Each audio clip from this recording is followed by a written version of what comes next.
কিছু কিছু মানুষের মুখের একটা কথা আর পুরো সিস্টেম সমান হয়ে যায়।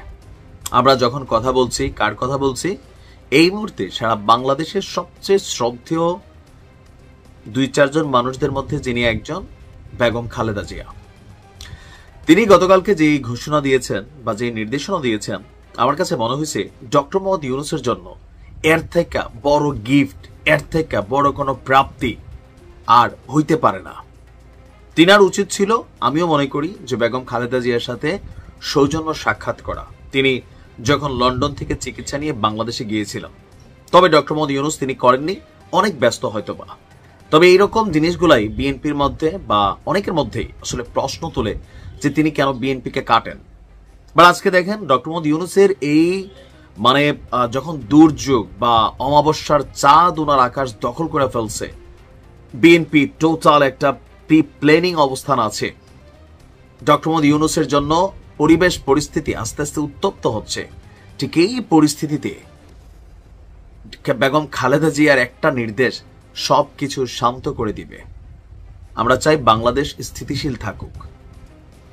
দর্শক, অন্তর্বর্তী সরকারের প্রধান উপদেষ্টা এবং বিএনপির মধ্যে যে স্পষ্ট বিভাজন চোখে পড়েছে, নেতাদের বিভিন্ন কথা, আলটিমেটাম পাল্টা আলটিমেটাম, ইভেন সবকিছু মিলিয়ে যখন কঠিন একটা অবস্থা দেশের, ওই মুহূর্তে অন্তর্বর্তী সরকারের প্রধান উপদেষ্টা ডক্টর মোহাম্মদ ইউনূসের সাথে সরাসরি কোনো বিরোধে না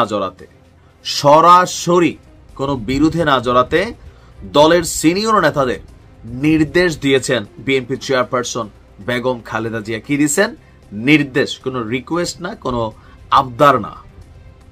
কারণ পরিস্থিতিটা এমন আকার ধারণ করে ফেলছে যে এক ধরনের সরাসরি সংঘাতের দিকে যাচ্ছে। সরাসরি মানে যে মাঠে নেমে মারামারি না, বাট বিএনপি যেভাবে প্ল্যানিং করছে এই সরকারকে চাপ দেওয়ার জন্য, যেটা ডক্টর মোহাম্মদ ইউনূস এতদিন হয়তো বুঝতে পারেন নাই অথবা বুঝলেও বুঝতে চাচ্ছেন না, যে বিএনপির সমর্থন ছাড়া কোথাও না কোথাও এই সরকার স্টেবল অবস্থানে থাকবে না।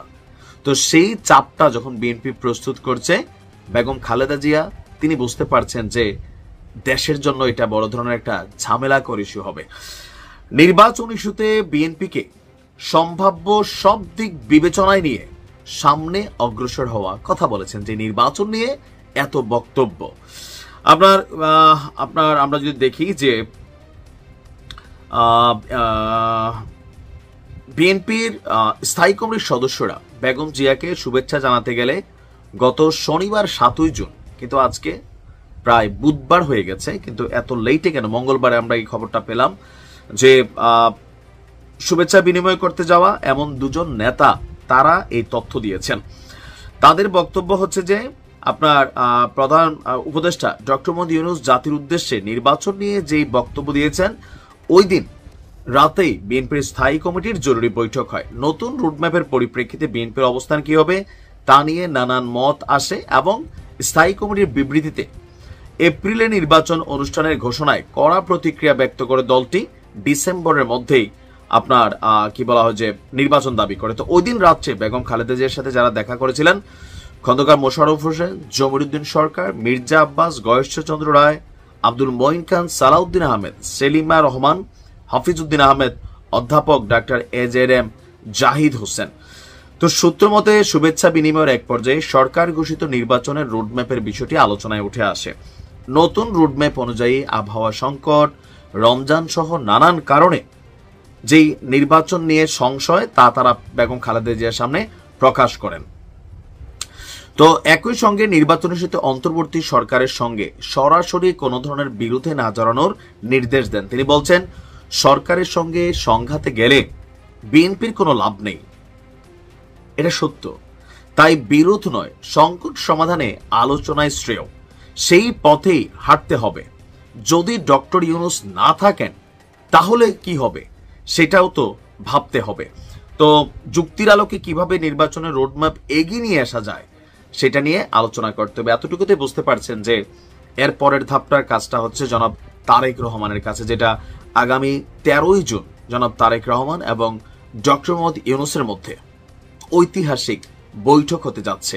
যে বৈঠক থেকে আশা করা হচ্ছে বিএনপি এবং সরকারের মধ্যে নির্বাচন টাইম ফ্রেম নিয়ে যে দূরত্ব মাঠে ময়দানে যে দূরত্ব সেগুলো ঘুচে যাবে বলেই জাতির প্রত্যাশা। এখন বেগম খালেদা জিয়ার এই নির্দেশনাটা সামনে আসার পর অনেক কিছুই এখন পজিটিভ হয়ে যাবে। অনেকে যারা খুল্লাম খুল্লা বক্তব্য দিচ্ছিলেন তারা চুপ হয়ে যাবেন। এর পাশাপাশি সবাই অপেক্ষা করবে 13ই জুন পর্যন্ত কি ঘটে। আমরাও চাই ভালো কিছু ঘটুক, দেশ স্থিতিশীল থাকুক। ভালো থাকুন।